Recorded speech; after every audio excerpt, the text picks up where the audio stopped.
60,000 junior doctors in England only are on strike. This is the biggest strike in the NHS's 75-year history, and they are striking fundamentally about pay. They say that since 2008 they've had a 26% real terms pay cut. They want the government to restore that, and then they want mechanisms put in place so that in future they get above inflation pay increases. Now, the government has already offered them given them an 8.8% pay increase last summer. It's offered them, towards the end of last year, it offered them a 3% extra pay increase.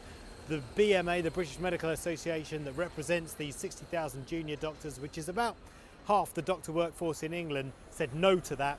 They've now instigated this 6 days of industrial action, and they are not happy with what the government has put on the table. After the first pay offer was imposed upon us, the doctor went from £14 an hour to £15 an hour.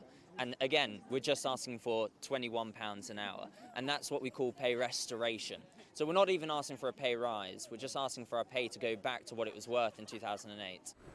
Another problem that the British Medical Association, the union that represents these junior doctors, says is retention and recruitment. It says that a lot of junior doctors have either gone to or are thinking about going abroad where there is not a labour workforce shortage, there are enough doctors, the systems aren't struggling to cope with demand as they are in the UK, and fundamentally they've got a better paid job and it's properly resourced, and that's something that's been echoed by some of the junior doctors that we've been talking to today.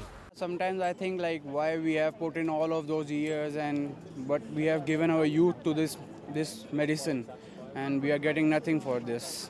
Yeah, so what has it made you think maybe go private or go to another country? Or at least I've been in a number of discussions where people have talked about moving to other countries like Australia, Canada.